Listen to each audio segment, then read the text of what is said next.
வணக்கம் மாணவர்களே, மீண்டும் டான் கேள்வி டிவியுடன் கடந்த வகுப்பில் தேர்ச்சி இலக்கம் நாங்கள் 6 தரமா தனி வியாபார முடிவு கணக்கு பாடம் பார்த்து கொண்டிருக்கிறோம். தேர்ச்சி அந்த அடிப்படையில் கடந்த வகுப்பில் வருமான கூற்று எவ்வாறு செய்வது, நிதிலைமை கூற்று எவ்வாறு செய்வது தொடர்பான விடயங்கள் பார்த்திருந்தோம். பின்னர் வருமான கூற்றும் நிதிலைமை கூறும் தொடர்பான விடயங்கள் பார்த்திருப்போம். இது முக்கியமாக 2022 மாணவர்களுக்கும் 2021 2ஆம் தடவை எடுக்கும் மாணவர்களுக்கும் செம்மையாக்கல் சீராக தொடர்பான விடயம் முக்கியமான விடயமாக இருக்குது. ஏனென்று சொன்னால் கணக்கீடு தொடர்பான விடயங்கள் தெளிவாக விளங்க வேண்டும் என்று சொன்னால் எங்களுக்கு செம்மையாக்கல்கள் சீராகங்கள் தெளிவாக இருக்க வேண்டும். செம்மையாக்கல் தெளிவாக சீராக விளங்காட்டி அங்கால் அடுத்த இடத்துக்கு நாங்கள் நகர முடியாது. அப்போ எங்களை கணக்கீடு எங்களால் இயலாமல் இருக்குது. பொருளியல் வணிகக்கல்வி ஐசிடி எங்களை செய்யக்கூடியது இருக்குது. கணக்கீடு செய்ய முடியாத சொல்கிற காரணம் அது அந்த செம்மையாக்கல் தொடர்பான விடயங்கள் அட்ஜஸ்ட்மெண்ட் தெரியாமல் இருக்கு. அப்போ தனி வியாபார முடிவு கணக்கில் தேர்ச்சி இலக்கம் 7 நாங்கள் படிக்கிற சீராக்கங்கள் தேர்ச்சி 8 பேருந்து பங்குடைமை பேருந்து எங்களை கம்பெனிக்கு உதவி செய்வதாக இருக்கும். அங்கே நாங்கள் சீராக்கம் தொடர்பான விடயங்கள் பார்க்க மாட்டோம். இங்கே நாங்கள் பார்க்கக்கூட அதோட அடிஷனலாக பங்குடைமைன்னா ஒன்றுக்கு மேற்படாக செய்கிறக்க பங்குடை ஒப்பந்தம் தொடர்பான விடயமும் இது கம்பெனின்னா பங்கு வழங்க தொடர்பான விடயங்கள் வருமே ஒழிய பார்க்கப்படுற செம்மையாக்க தொடர்பான விடயங்கள் திருப்பி படிப்பிப்பது இல்லை. அவை மாணவர்கள் இதை நீங்கள் கவனமாக கருத்தில் கொண்டு சீராக்கங்கள் தொடர்பான விடயங்களை நீங்கள் பார்த்துருந்தீங்கன்றால் உங்களுக்கு எல்லாமே கிளியராக விளங்குற இருக்கும். சீராக்கம் தொடர்பான விடயம் உங்களுக்கு எந்த பிரச்சனையும் இருக்காது. அவை அன்பான மாணவர்களே, இது தொடர்பான விடயங்களை கவனமாக கற்று உங்களுடைய கணக்கீடு தொடர்பான பரீட்சையில் நல்ல பெறுவனை வாழ்த்தி இக்கட்டா நிலையில் நீங்கள் டான் கல்வி டிவியின் ஊடாக பார்ப்பதை விட்டு யூடியூப்பின் ஊடாக நீங்கள் சப்ஸ்கிரைப் பண்ணி யூடியூப்பின் ஊடாக நோட்டிஃபிகேஷன் பண்ணி நீங்கள் சொன்னால் உங்களுக்கு எப்போயுமே அலர்ட் வந்து கொண்டு இருக்கும். டான் கல்வி டிவியின் ஊடாக வெளியிடப்படுகின்ற யூடியூப்பின் ஊடாக வெளியிடப்படுகின்ற எந்த ஒரு கல்வி தொடர்பான வீடியோக்களும் நீங்கள் பார்க்க முடியும். அவை அந்த அடிப்படையில் கடந்த வகுப்பின் தொடர்ச்சியாக பாருங்கள். யூடியூப்பில் ஒவ்வொரு கிளிப்பாக இருக்குது. அது தொடர்பான இதை பார்த்து கொள்ளுங்கள். இதன் பிடிஎஃப் தேவையான மாணவர்கள் அதில் தொடர்பு கொண்ட நம்பர் தொடர்பு கொண்டீங்கன்னு சொன்னால் உங்களுக்கு நான் அனுப்பிக்கொள்வேன். சரியா? அதே போன்று 2021 மாணவர்கள் தற்போது நீங்கள் இல்லைக்கிரியவியல் தேர்ச்சி இலக்கம் 15 படித்து கொண்டிருப்பீங்க. கடந்த வேடம் இதே காலப்போயில் COVID-19 பிரச்சனையில் இதே காலப்போய் 2020 பட்ஜெட்டுக்கு இல்லைக்கிரியல் படிப்பித்த வீடியோ யூடியூப்பில் இருக்குது. நீங்கள் அதை பார்த்தீங்கன்னு சொன்னால் கிட்டத்தட்ட நான் 14-15 கிளாஸ் எடுத்தேன் நான் இல்லைக்கிரியல் மட்டுமே. அவை அந்த ஓப்பன் நீங்கள் பார்த்தீங்கன்னா பிரியோசனமாக இருக்கும். அதை பார்த்து நீங்கள் பயனை பெற்றுக்கொள்ளலாம். இல்லைக்கிரியவியல் தேர்ச்சி இலக்கம் 15 முகாமை கணக்கெடுக்க அடுத்த பாடமாக இருக்குது. 2021 மாணவர்கள் சொல்கிறோம். அவை இது தற்போது இருக்கிற 2022, 2021 2ஆம் தடவை எடுக்கும் மாணவர்களும் அதே போன்று 2023 படிக்க போகிற மாணவர்களுக்கும் ஒரு அடிப்படையாக இருக்குது. ரைட்? அந்த அடிப்படையில் நாங்கள் வருமான கூற்று என்பது நிதிப்பருவத்தை கண்டுகொள்வதற்காகவும் நிதிலைமை கூற்று என்பது குறித்த தினத்தில் காணப்பட்ட நிதிநிலைமை வெளிப்படுத்துவது, சொத்துக்கள் பொறுப்புகள் உரிமை தொடர்பான விடயங்கள் வெளிப்படுத்துவதற்காகவும் நிதிலைமை கூறு தயாரிக்கப்படும். அப்போ அந்த அடிப்படை மாணவர்களே, செம்மையாக்கல்னு சொன்னால் அட்ஜஸ்ட்மெண்ட் சொல்லுவோம். நிறுவனத்தின் நிதிக்கூற்றுக்களை சரியா நிறுவனத்தின் நிதிக்கூற்றுக்களை சிறந்த முறையில் தயாரித்து வெளியிடுவதற்காக கவனிக்க வேண்டிய இல்லை சேர்க்க வேண்டிய சீராகங்கள் தான் சொல்லுவோம், செம்மையாக்கல்னு சொல்லுவோம். அதில் இப்போ வாடகைக்கு 5000 ரூபா காசு கொடுத்துருப்போம். ஆனால் செலவினம் ஏற்படுது 8000 இருக்குது. அப்புறம் 5000 ரூபா கொண்டு வருமானக்குள்ள நிர்வாகத்தில் காட்டலாம். செலவினத்தை தான் வெளிப்படுத்தும். உண்மையான செலவினம் என்ன, உண்மையான வருமானம் என்ன, குறித்த காலப்பகுதிக்குரிய வருமானங்கள் செலவினங்கள் கொண்டு தான் நிதிக்குரிய வருமானக்கூறு தயாரிக்கப்பட வேண்டும். அப்போ நிதி பெறுவது சரியானதாக இருக்கு. ஆகவே அன்பான மாணவர்களே, நிறுவனத்தின் நிதிக்கூற்றுகளை சிறந்த முறையில் தயாரித்து வெளியிடுவதற்காக கவனிக்க வேண்டிய அல்ல சேர்க்க வேண்டிய விடயங்கள் சில தான் சொல்லுவோம், செம்மையாக்கல் சொல்லுவோம். இச்செம்மையாக்களை கருத்து கொண்ட பின்னர் தயாரிக்கப்பட்ட நிதிக்கூற்றுகளே முழுமையானதாகவும் சரியானதாகவும் அனைவராலும் ஏற்றுக்கொள்ளப்படத்தக்கதாகவும் காணப்படும். சரியானதாக இருக்கும், முழுமையானதாக இருக்கும், அனைவராலும் ஏற்றுக்கொள்ளப்படக்கூடியதாகவும் காணப்படும். பரிச்சமையில் காணப்படும் விடயங்களுடன் சீராகங்கள் மேற்கொள்ளப்பட வேண்டும். செம்மையாக்களை பின்வருவதை குறிப்பிடலாம். அப்போ பரிச்சமையுடன் சீராக செய்ய வேண்டிய விடயங்களாக பின்வரும் விடயங்களை நாங்கள் தனிவியார முடிக்கணும் பார்க்க வேண்டி வரும். அதோடு இணைந்ததாக இப்போ இந்த பங்குடைமை பேரும் கம்பெனி வேணும். இப்போ இதில் எவ்வளோ படிக்கிறது பங்குடைமைக்கும் பேரும் கம்பெனிக்கும் வேணும். எக்ஸ்ட்ராவாக தான் இந்த பங்குடைமை தனி அந்த பங்குட ஒப்பந்த தொடர்பான விடயங்கள் பார்க்க வேண்டி வரும். அதே மாதிரி கம்பெனியில் பங்கு வழங்க தொடர்பான உரிமையரசுக்கு தொடர்பான விடயங்கள் பார்க்க வேண்டிய வெறுமை ஒழிய மிகுதி எல்லாமே படிப்பிச்ச விடயங்கள். சரி, அப்போ நிறுவனத்தின் நிதி கூற்றுக்களை தயாரிக்கும் போது கருத்து கொள்ள வேண்டிய விடயங்கள். அப்போ நிறுவனத்தின் நிதி கூற்றுக்களை தயாரிக்கும் போது கருத்து கொள்ள வேண்டிய விடயங்கள் கருத்து கொண்டு தான் நிதி கூற்றுக்கள் தயாரிக்கப்பட வேண்டும்னு சொல்கிறான். இந்த விடயமாக இருக்கு. அதில் முதலாவது விடயம் பாருங்க, சரக்கிருப்பு இறுதியிருப்பு என்று சொல்லலாம். இறுதியிருப்பு தொடர்பான செம்மையாக்கள். 2 இருப்பு அழிவடைதல். இருப்பு அழிவடைதல் தொடர்பான விடயங்கள் பார்க்கணும். அப்போ இந்த சரக்கிருப்புலாம் இறுதியிருப்பு விற்கப்படா இறுதியிருப்பில் என்ன இருக்குது, இந்த இருப்பு அழிவடைதல் பார்க்கணும். இருப்பு நன்கொடை பார்க்கணும். விற்பனை அன்றே திருப்பி அனுப்புகின்ற அடிப்படையில் அனுப்பப்பட இருப்புகள் தொடர்பான விடயம் பார்க்கணும். வேற பொருள் பற்று பார்க்கணும். அதில் பொருள் பற்றையும் சேர்த்துக்கொள்ளுங்க. பற்றிய சரக்கு அதில் பொருள் பற்று ஏற்கனவே கணக்கெடு சாம்பலம் பார்த்துருப்பீங்க, முன் விடயத்திலையும் பார்த்துருப்பீங்க. கொடுக்க வேண்டிய செலவினம் அற்று செலவினம் சொல்லுவோம். முற்பண செலவினம் சொல்லுவோம். முடிவுறாத செலவினம்னு சொல்லுவோம். வருமதி வருமானம் சொல்லுவோம். அற்று வருமானம் அல்ல கிடைக்க வேண்டிய வருமானம் சொல்லுவோம். முற்பண வருமானம் அல்ல அடுத்த கால பகுதிக்குரிய வருமானம். அறவிட முடியா கடன் அல்ல வியாபார வருமதி மதிப்பு குறைப்பு நட்டம். ஐயக்கடன் அல்ல வியாபார வருமதிகளின் எதிர்பார்க்கை நட்டங்களுக்கான படிகள். இதை கம்பெனிலாம் பயன்படுத்தினாங்க. ஏன்னா டீச்சர்ஸ் கை புக்கில் போட்டிருக்கு.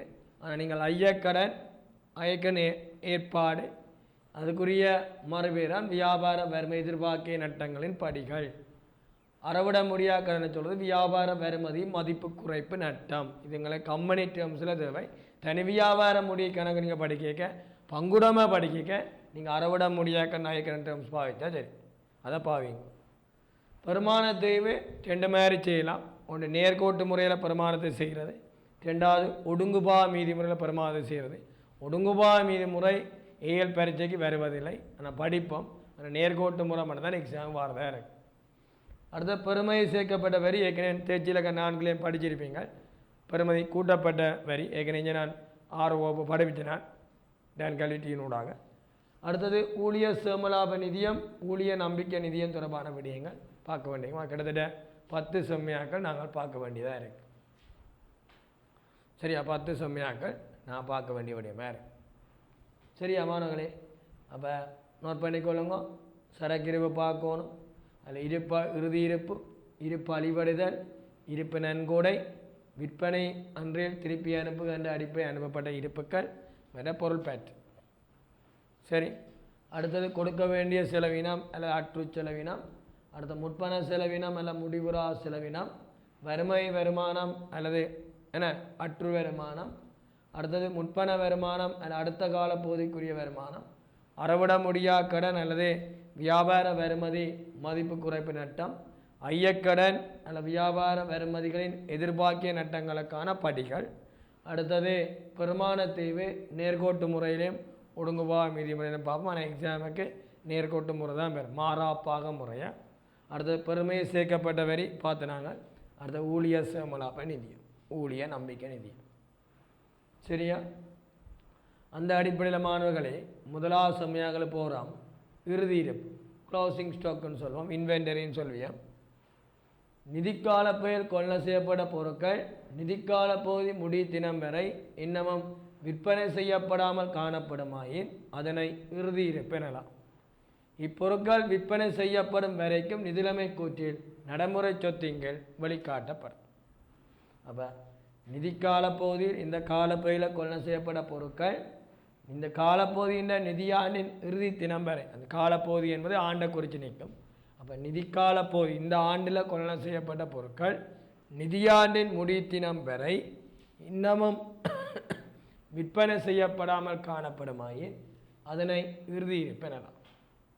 அப்போ நிதியாண்டின் முடித்தினம் வரை விற்பனை செய்யப்படாமல் காணப்படுமாயின் அதனை சொல்லலாம் இறுதி இருப்பு எனலாம். சரி, இப்பொருட்கள் விற்பனை செய்யப்படும் வரைக்கும் நிதிலைமை கூற்றில் நடைமுறை சொத்துங்கள் வெளிக்காட்டப்படும். இப்பொருட்கள் விற்பனை செய்யப்படும் வரைக்கும் நிதிலைமை கூற்றில் நடைமுறை சொத்துங்கள் காட்டப்படும். நாங்கள் உற்பத்தி கம்பெனி உற்பத்தி வியாபாரம் நடத்திங்கன்னால் அங்கே 3 வகையான இருப்பு இருக்கு. அங்கே 3 வகையான இருப்பு இருக்கு. மூலப்பொருள், குறை வேலை, முடிப்பொருள்னு 3 வகையான பொருள் இருக்கு. இங்கே உங்களை விளங்கிக் கொள்ளுங்கள், முடிப்பொருளை பற்றி தான் கதைக்கிறோம். அப்போ இப்பொருட்கள் விற்பனை செய்யப்படும் வரைக்கும் நிதிலைமை கூற்றில் நடைமுறை சொத்துங்கள் வழிகாட்டப்படும். சரி, இரட்டை பதிவு நோமலாக இறுதி இருப்புக்குரிய இரட்டை பதிவு. இறுதி இருப்பு கணக்கு வரவு, வியாபார கணக்கு செலவு. இறுதி இருப்பு கணக்கில் வர வைப்போம், வியாபார கணக்கில் செலவு வைப்போம். வியாபார கணக்கு செலவு என்றால் லாப நட்ட கணக்கு செலவு. அப்போ இறுதி இருப்பு கணக்கு வரவு, வியாபார கணக்கு செலவு. வியாபார கணக்கு செலவு என்றால் லாப நட்ட கணக்கு செலவு என்று வேறு. இருப்பிங்கிரியம் இன்வென்டரி கோஸ்ட்னு சொல்லுவோம். முக்கியமான விஷயத்துக்கு வாரம். இது நீங்கள் இலங்கை கணக்கெடு நியம் 2 படிக்கையும் பார்ப்பீங்களா? இலங்கை கணக்கெடு நியம் 2 என்ற விடயம் பார்க்கையும் பார்ப்பீங்க. அங்கே பார்த்துக்கொள்ளுங்கள். இருப்பின்கிரியம் இன்வென்டரி கோஸ்ட்னு சொல்லுவோம்.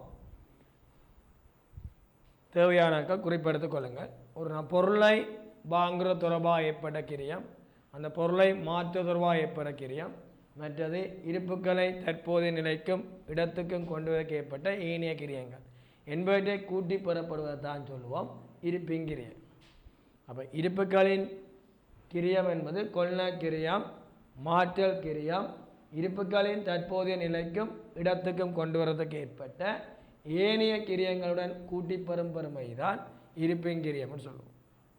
அப்போ இருப்பிங்கிரியம் என்றால் என்ன?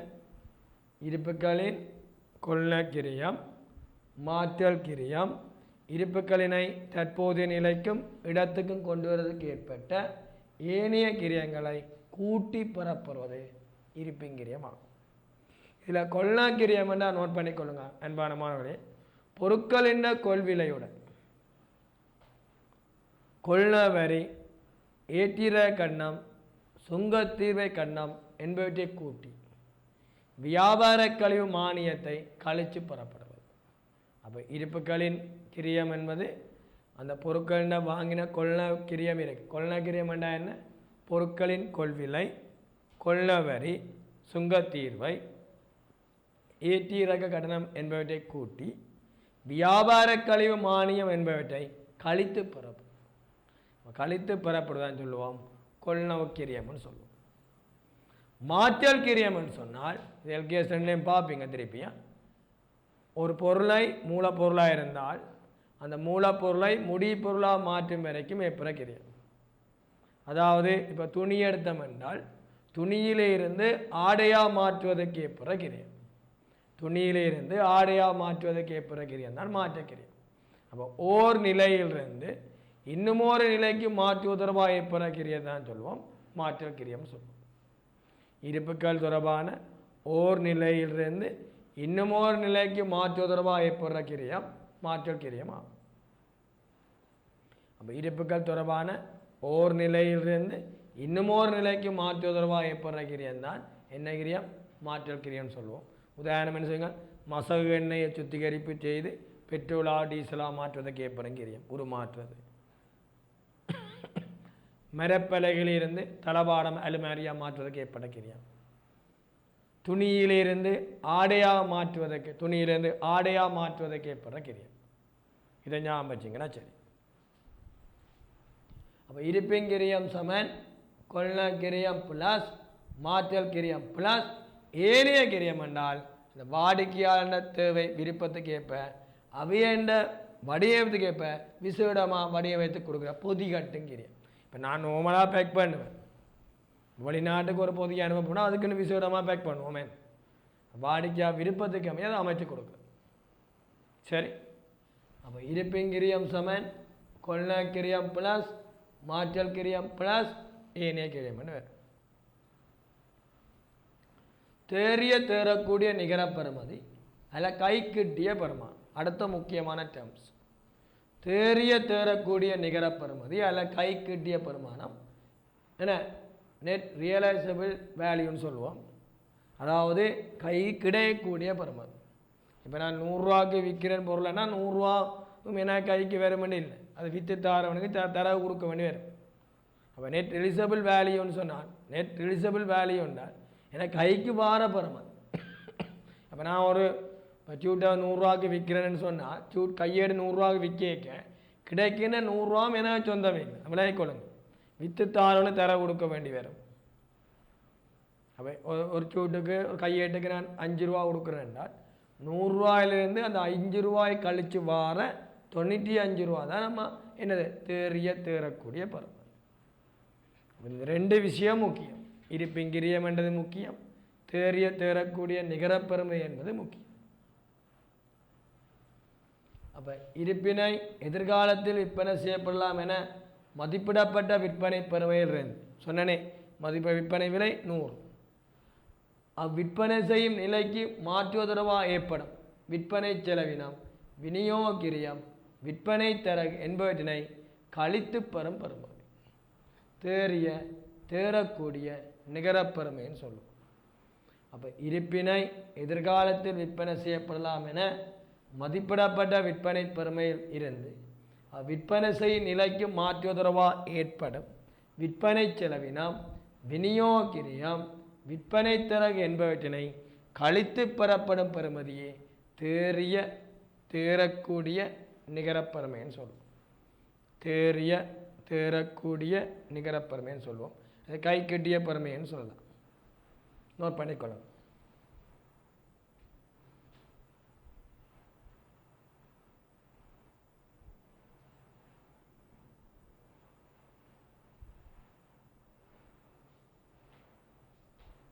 சரியா? அப்போ இது 2மே அடிப்படை. இது 2ம் கிளியர்னா ஓகே, இங்கே 21 மாதம் மேக்கள் இதை என்ன செய்வீங்க. சரி,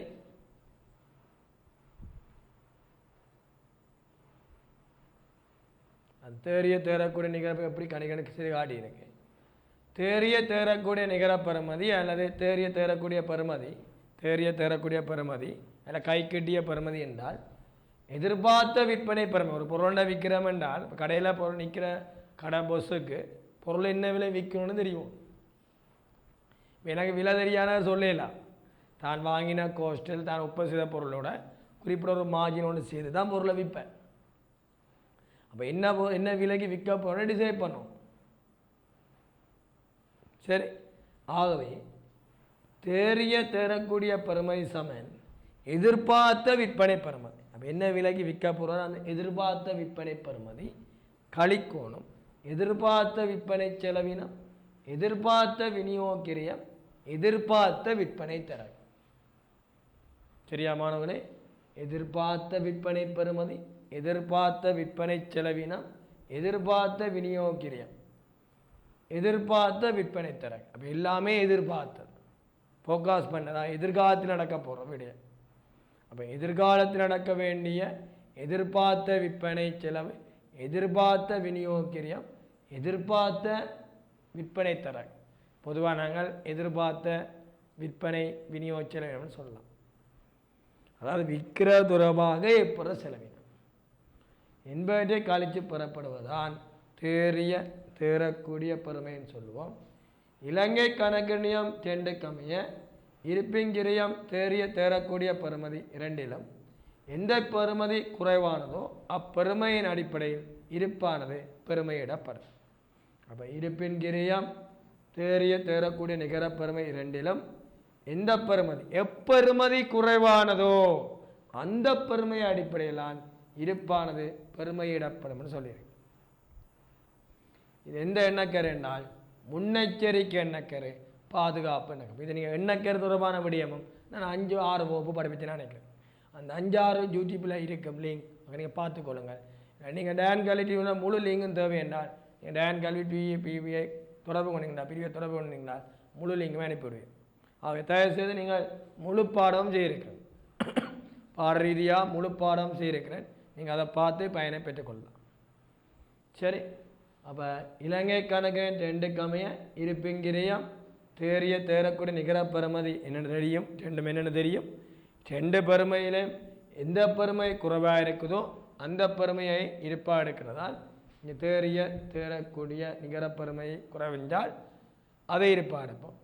இருப்பிங்கிரியம் குறைஞ்சால் இருப்பிங்கிரியத்தை குறைவாக இருப்பாக எடுப்போம்.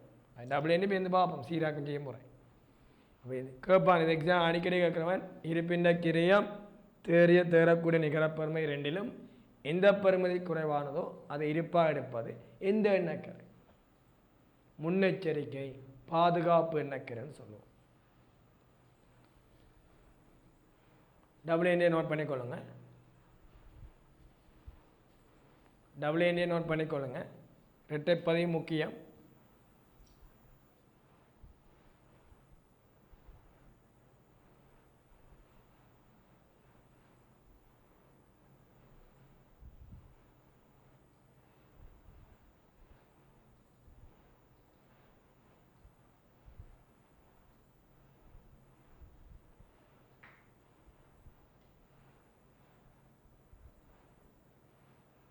இருப்பின் கிரியம் குறைவாக உள்ள போகுது. அப்போ இருப்பின் கிரியம் உதாரணத்துடன் இருப்பின் கிரியம் 5000, தேரக்கூடிய நிகர பெறுமதி 8000 இருந்தால் ஒரு பொருள் எக்ஸ் என்ற பொருளை வச்சுக்கொள்வோம். அப்போ இருப்பின் கிரியம் எவ்வளோமா? 5000. தேர நிகர பெறுமதி எவ்வளோப்பன்? 8000. ரெண்டுலேயும் எதை எடுக்கணும்? குறைஞ்சே எடுக்கணும். அப்போ 5000 எடுப்பீங்களா 8000 எடுப்பீங்களா? 5000 எடுப்பீங்க. அப்போ 5000 இருப்பின் கிரியம் குறைஞ்சா என்ன பதிவு போட்டிருக்கு பாருங்க. இறுதி இருப்பு கணக்கு வரவு, வியாபார கணக்கு அல்ல லாப கணக்கு செலவு. திருப்பி சொல்கிறேன், இறுதி இருப்பு கணக்கு வரவு, வியாபார கணக்கு அல்ல லாப கணக்கு செலவுன்னு வரும். அப்போ இறுதி இருப்பு கணக்கு வரவு, வியாபார கணக்கு அல்லது லாப கணக்கு செலவுன்னு வரும். நிதிலைமை கூறி நடைமுறை சொத்துங்கள் காட்டப்படுவதுடன் வருமான கூற்றில் விற்பனை கிரியம் கணிக்கும் போது கழித்தல் வேண்டும். இப்போ நிதிலைமை கூற்றில் நடைமுறை சொத்துங்கள் காட்டப்படுவதுடன் வருமான கூற்றில் விற்பனை கிரியம் கணிக்கும் போது கழித்தல் வேண்டும். எப்பயுமே விற்பனை கிரியம் கணிக்க ஞாபகம் வச்சுக்கொள்ளுங்க, இறுதி இருப்பின்ற கிரியம்தான் கணிப்போம். குறைஞ்சது எங்கே போகும்னா நிதிலைமை கூற்றில் நடைமுறை சொத்தாக போகும். இப்போ கம்பெனியில் கன பேர் செய்யாததுக்கு ரீசன் முதலாவதில் 2வது சமயாக்கெல்லாம் பெரும்பாலும் பாடுறது. ஒரு மாணவன் இதில் என்ன தெளிவாக செய்ய வேண்டியில்லை, இப்படி விட்டு தான் செய்யாது. நீங்கள் ஞாபகம் வைக்கணும், எப்பயும் விற்பனை கிரியம் கணிக்கும் போது இருப்பின்ற கிரியம்தான் நீங்கள் கொண்டே கணிக்கும்.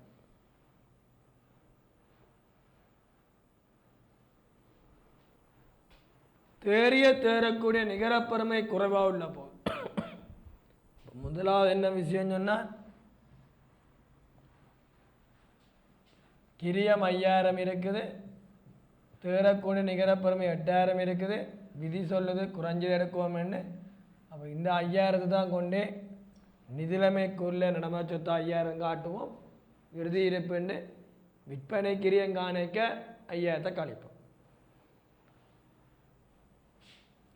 இருப்பின்ற கிரியம் 5000 இருக்குது, தேரக்கூடிய நிகரப்பெருமை நான் சொல்கிறேன் 3000 இருக்குன்னு வச்சுக்கொள்ளும். ஒரு பொருள் தொடர்பான இருப்பின்ற கிரியம் 5000 ரூபாய் இருக்க, தேரக்கூடிய நிகரப்பெறுமதி 3000 இருக்கு. விதி என்ன சொல்லுது? இந்த 5000 3000 எதை எடுக்கணும்? இந்த 3000 தான் எடுக்கணும். 3000 தான் நிதிலைமை கூற்றில் நடைமுறை சொத்தா போகும். 5000 பார்க்க எதிர்காலத்தில் விற்க போகிற அந்த பெறுமதி குறைஞ்சால் அங்கே எனக்கு என்ன ஏற்படும் என்றால் இருப்பு குறைவு நட்டம் ஏற்படும். அந்த இருப்பு குறைவு நட்டம் எங்கே போகும் என்றால் ஏனைய செலவுகள் காட்டப்படும். இருப்பு குறைவு நட்டம் எங்கே போகும்? ஏனைய செலவுகள் காட்டப்படும். அப்போ நீங்கள் டபுள்ஏண்டி எழுதிக்க 5000 இருப்பின் கிரியமும் தேரக்கூடிய நிகரப்பெறுமதி 3000 எடுக்க நீங்கள் எதை இருப்பாக எடுப்பீங்க? 3000 எடுப்பீங்க. அப்போ 5000 விற்பனை கிரியங்கானிங்க 5000 தான் கழிப்பீங்க, அது மாற்ற கருத்து இல்லை. ஆனால் நிதிலைமைக்கு உள்ள நடைமுறை சொத்தில் எவ்வளோ காட்டுவீங்க? 3000 காட்டுவீங்க. இதால் உங்களுக்கு எவ்வளோ இருப்பு குறை நட்டம்? 2000 ஏற்படும். அதே செலவுக்கு போகும். அப்போ டபுள்ஏன்னு இறுதி இருப்பு கணக்கு வேற 3000, லாப நட்ட கணக்கு வேற 2000, வியாபார கணக்கு செலவு எவ்வளவு 5000 ரூபான்னு. அந்த 2000 தான் இருப்பு குறை நட்டம் என்று ஏனைய செலவு போகும். நிறுவனத்தின் உரிமையாண்மை 2000 ரூபா குறைக்கும் நட்டம். செலவீனம் எதிர்காலத்தில் விற்க நட்டம் வந்தால் நிகழாண்டு கணக்கில் காணலாம். முன்னெச்சரிக்கை என்னக்கிறது, பாதுகாப்பு முன்னெச்சரிக்கை என்னக்கிறது. இப்போ நிதிலைமை கூற்றில் நடைமுறை சொத்தின் கீழ் அந்த 3000 காட்டப்படுவதுடன் வருமான கூற்றில் ஏனைய செலவின் கீழ் இருப்பு குறை நட்டம் என்று 2000 ரூபா காட்டப்படுவதுடன் விற்பனை கிரியம் கணிக்கும் போது என்னதான் நடந்தால் விற்பனை கிரியம் கணிக்கும் போது கிரியத்தை தான் கணிப்போம். நம்ம கிரியம் எவ்வளவு 5000 ரூபாய் கணிப்போம். சரியா, இதை நோட் பண்ணீங்கன்னா சரி. விற்பனை கிரியம் கணிக்கும் போது நாங்கள் 5000 ரூபா தான் கணிப்போம்.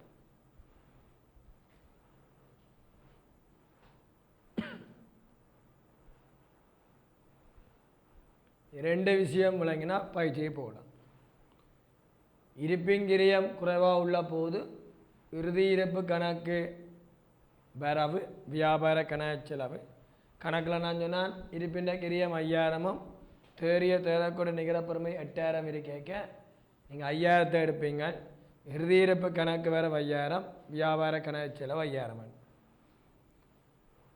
அடுத்தது தேறக்கூடிய நிகழ்வு குறைவாக இருந்தால் அதுக்கு உதாரணம் சொன்னால் கிரியம் 5000 இருக்கேக்க தேறக்கூடிய பெறுமதி 3000 இருந்தால் நீங்கள் 3000 தான் இருப்பாக எடுப்பீங்க.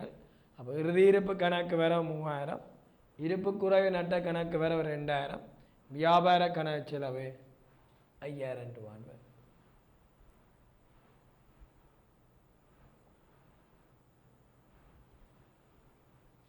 குறைஞ்ச பெறுமதி நிதிலைமை கூறில் நம்ம சொத்தாப்போம்.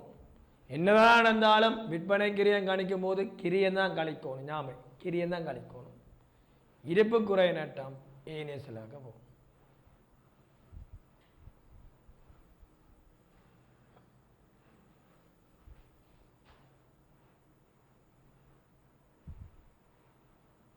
பயிற்சி வினா வாசிங்கோ,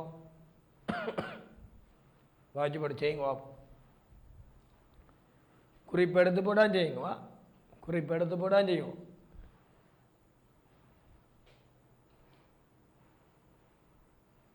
குறிப்பெடுத்து போட்டால் செய்யுங்கவா. இப்போ கேளிய வாசிங்க.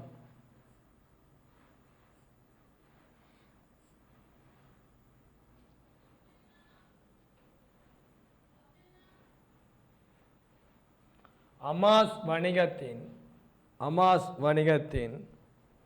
31/3/23 காணப்பட்ட இருப்பு தொடர்பான இருப்பிங்கிரியம் 6 லட்சம் காட்டுது. தேறக்கூடிய நிகர பெறுமதி 8 லட்சம் காட்டுது. இந்த நினைக்கக்கூடாது இருப்பிங்கிரியம் வேண்டா என்ன, தேறக்கூடிய நினைக்கக்கூடாது. அது படிப்பிச்சுட்டு இருப்பிங்கிரியம் வேண்டா என்ன, இருப்பு தொடர்பான கொள்நக்கிரியம், மாற்றல் கிரியம், ஏனைய கிரியம் இருப்புக்களை தற்போது நிலைக்கும் இடத்துக்கும் கொண்டு வரதுக்கு ஏற்பட்ட ஏனைய கிரியம் என்பதை கூட்டி பெறப்படுவது இருப்பின் கிரியம். தேறக்கூடிய நிகர பெருமையான இருப்பினை எதிர்காலத்தில் விற்பனை செய்யலாம் என மதிப்பிடப்பட்ட பெருமையிலிருந்து அவ்விற்பனை நிலைக்கு மாற்றுதல் ஏற்பட்ட செலவுகள், தரவுகள், விநியோக செலவை கழிச்சுவார் எதிர்பார்த்து. சரி, நீங்கள் தந்திருக்கீங்க. விதி என்ன? இது 6 லட்சம் இருக்குது, 8 லட்சம் இருக்குது. அப்போ இது எடுப்பாம் 6 லட்சம். அப்போ நிதிலைமை கூற்றில் காட்டப்படும் இருப்பின் பெறுமதி என்ன? 6 லட்சம். நோட் பண்ணுங்க. அப்போ நிதிலைமை கூற்றில் காட்டப்படும் இருப்பின் பெறுமதி 6 லட்சம். அப்போ நிதிலைமை கூறில் காட்டப்பட்ட இருப்பின் பெறுமதி 6 லட்சம். ஏன்? இலங்கை கணக்கு நியமம் 2 கமைய கிரியம் தேறக்கூடிய பெறுமதியில் குறைவான பெறுமதியானது இருப்பாக எடுக்கப்படும். ஆகவே அன்பான மாணவர்களே 6 லட்சம் ரூபாவை இருப்பாக. சரி, அடுத்த கேள்வி இறுதி இருப்புக்கான நாள் குறிப்பிட்ட பதிவு. தேறக்கூடிய நிகர பெருமை கூட வேண்டால் அதை விடுங்க. குறைஞ்ச பெருமை கிரியமில்லா. இறுதி இருப்புக்கு 2 பதிவு என்ன? இறுதி இருப்பு கணக்கு வரவு வியாபார கணக்கு செலவு. சொல்ல எழுதுங்கவா. இறுதி இருப்பு கணக்கு வரவு 6 லட்சம், வியாபார கணக்கு செலவு 6 லட்சம். வியாபார கணக்கு சில பேர் லாப நட்ட கணக்கு செலவுன்னு சொல்லலாம். சரி, வியாபார லாப நட்ட கணக்கு இப்போ சொல்கிறீங்கள, மொத்தமாக வருமான கூற்று. நான் வருமான கூற்று கணக்கு செலவுன்னு சொல்லக்கூடாது. நாக்குறிப்பு எழுதும்போது லாப நட்ட கணக்கு சொல்ல பாவீங்க. இது வழக்கல் தொங்கலையும் தேரிலா சீரா ஒரு பாய்க்கு எழுதியிருப்பீங்க. அப்படின்னு ஒரு செலவீனமாக வருமானம் இருந்தால் நீங்கள் எழுதிக்க லாப நட்ட கணக்கு வரவு, லாப நட்ட கணக்கு செலவுன்னு சொல்ல பாவீங்க. அப்போ இங்கே இறுதி இருப்பு கணக்கு வரவு 6 லட்சம், வியாபார கணக்கு செலவு 6 லட்சம் ரூபான்னு வரும். இறுதி இருப்பு கணக்கு வரவு 6 லட்சம், வியாபார கணக்கு செலவு 6 லட்சம் ரூபான்னு வரும். இறுதி இருப்பு கணக்கு வரவு 6 லட்சம், வியாபார கணக்கு செலவு 6 லட்சம். இப்போ ரெண்டாவது கணக்கு செய்கிறீங்களா? ரெண்டாவது செய்கிறீங்களா? ரெண்டாவது வாசி பாருங்க, ரெண்டாவது வாசிங்க.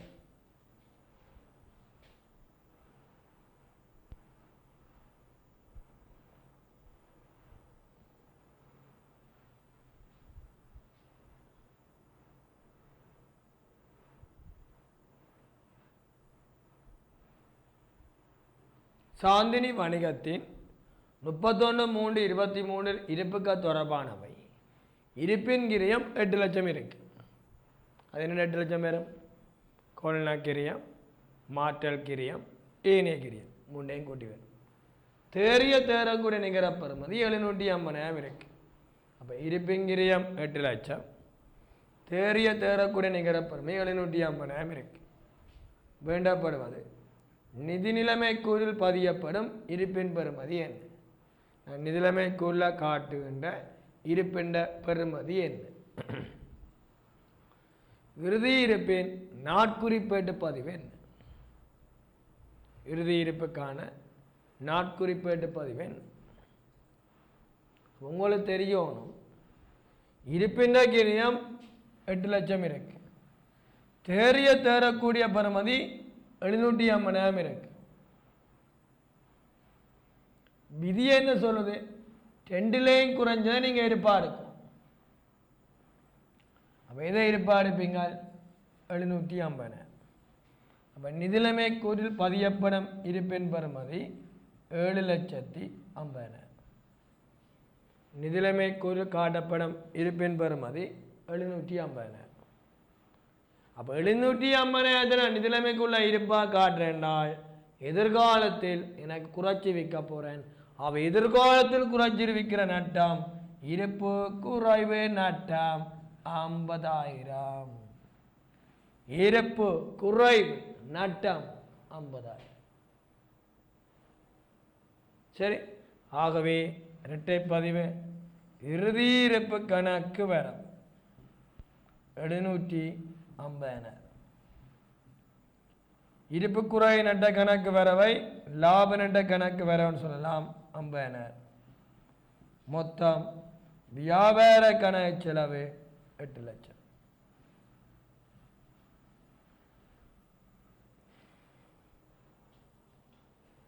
இறுதி இருப்பு கணக்கு வரவு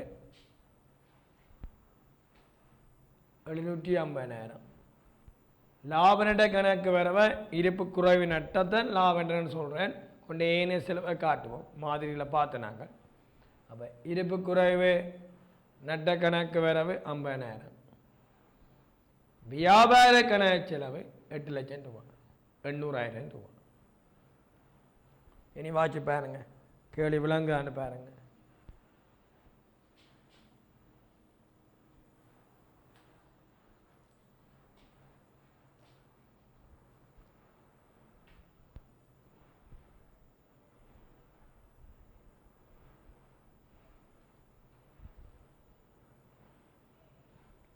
சாந்தினி வணிகத்தின் 31/3/23 இருப்புக்க தொடர்பானவை. இருப்பிங்கிரியம் ரூபாய் 8 லட்சமும் தேறிய தேரக்கூடிய நிகர பெறுமதி 750,000 இருக்க முதற்கணக்கில் எதிர்காலத்தில் விற்கிறக்கே லாபம் தான் பெறும். அப்போ எதிர்காலத்தில் விற்கிற லாபத்தை இப்போ அடையாளப்படுத்தலாம். ஆனால் எதிர்காலத்தில் விற்கிறக்க இப்போ நட்டத்தை இப்போ அடையாளப்படுத்துவோம். ஆகவே 8,750,000 50,000 எடுப்போம். இப்போ நிதிலைமைக்குள்ள பதியப்பட இருப்பின் பெறுமதி 750,000. இறுதி இருப்பின் நாட்குறிப்பேட்ட பதிவு, இறுதி இருப்பு கணக்கு வரவு 750,000, லாப நட்ட கணக்கு வரவு 50,000, மொத்தம் வியாபார கணக்கு செலவு 8 லட்சம். இறுதி இருப்பு கணக்கு வரவு 750,000, இருப்புக்குறை நட்ட கணக்கு வரவு 50,000, வியாபார கணக்கு செலவு 8 லட்சம். அப்போ விற்பனை கிரியம் கணிக்கும் போது நீங்கள் 8 லட்சம் தான் கழிக்கும். நிதிலைமைக்குள்ள இருப்பான் கொண்டு நடமச்சத்தை காட்டுவீங்கல்லோ, அங்கே 750,000 காட்டுவீங்க. இருப்புக்குறை நட்டம் என்று ஏனைய செலவுக்கு 50,000 காட்டுவீங்க. சரி, உண்டாங்களே வாசிங்க.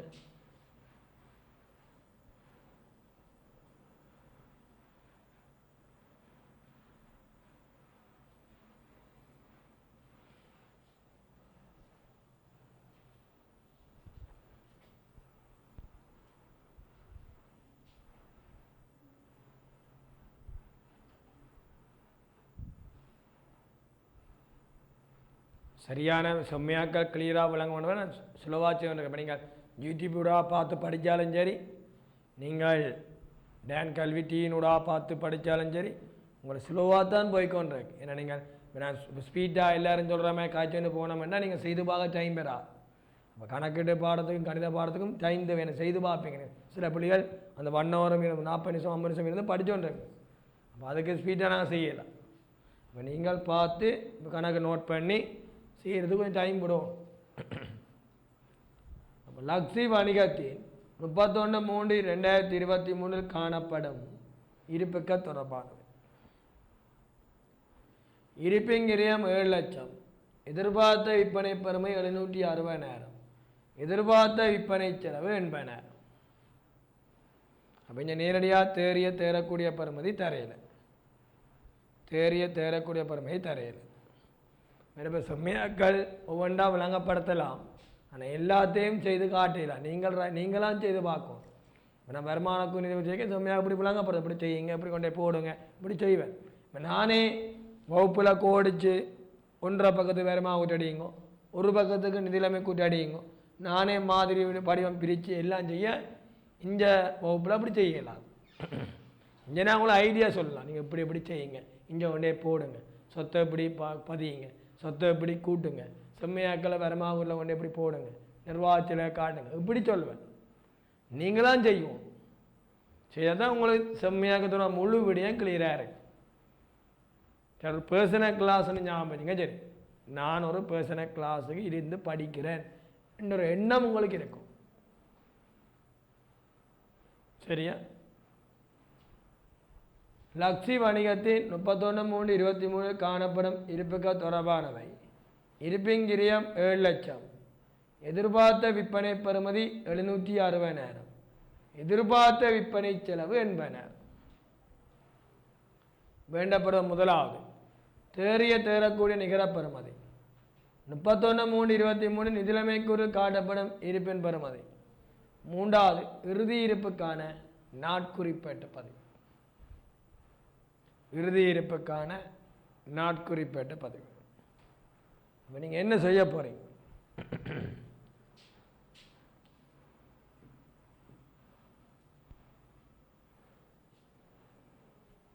என்ன செய்ய போகிறீங்க?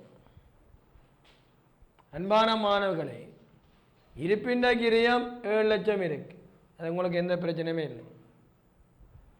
சரி, எதிர்பார்த்த விற்பனை பெறுமதி 760,000 இருக்கு, எதிர்பார்த்த விற்பனை செலவு 80,000 இருக்கு. அப்போ நீங்கள் 760,000 இருந்து எதிர்பார்த்த விற்பனை செலவு 80,000 கழிங்க. கணிப்பான் பக்கத்தில் இருக்கணும், கொப்பி பக்கத்தில் இருக்கணும். கழிச்சால் 680,000.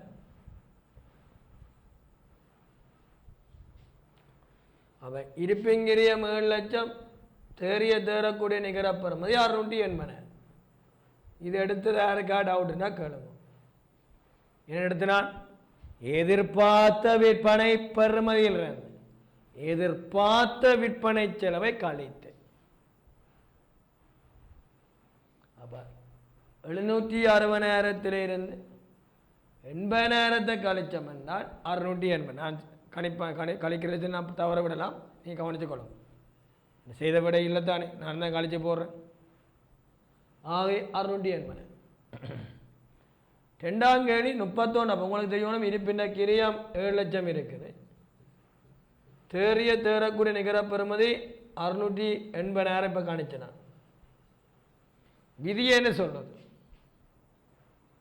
விதி என்ன சொல்லுது? ரெண்டுலையும் எது குறைவோ அது இருப்பா எடுக்கும். அப்போ நீங்கள் இது 7 லட்சம், இது 680,000 என்றால் 680,000 தான் இருப்பாக நிதிலைமைக்குள்ள காட்டுவீங்கள். ஆகவே நிதிலைமைக்குள்ள காட்டப்படும் என இருப்பின் பெறுமதியும் 680. தேறக்கூடிய நிகர பெறுமதியும் குறைஞ்ச பெறுமதி 680 தான். நிதிலைமைக்குள்ள காட்டுற பெறுமதியும் 680 தான்.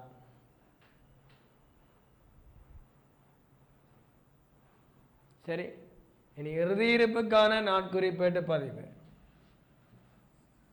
இறுதி இருப்பு கணக்கு வரவு 680,000. இருப்பு குறைவு நட்ட கணக்கு வரவு 20,000. ஏன் 20,000 வந்த என்றால் கிரியத்திலும் பார்க்க எடுத்த பெறுமதி 20,000 குறைவாக எடுத்துருக்கணும். அப்போ எதிர்காலத்தில் விற்க எனக்கு இருப்பு குறை நட்டம் என்று ஏனே சில 20,000 காட்டும். லாப நட்ட கணக்கு வரவுன்னு சொல்லலாம், அல்ல இருப்பு குறை நட்ட கணக்கு வர 20,000. மொத்தம் வியாபார கணக்கு செலவு 7 லட்சம். இறுதி இருப்பு கணக்கு வரவு 680,000. லாப நட்ட கணக்கு வரவு 20,000. வியாபார கணக்கு செலவு 7 லட்சம். நோட் பண்ணிக்கொள்ளுங்கள்.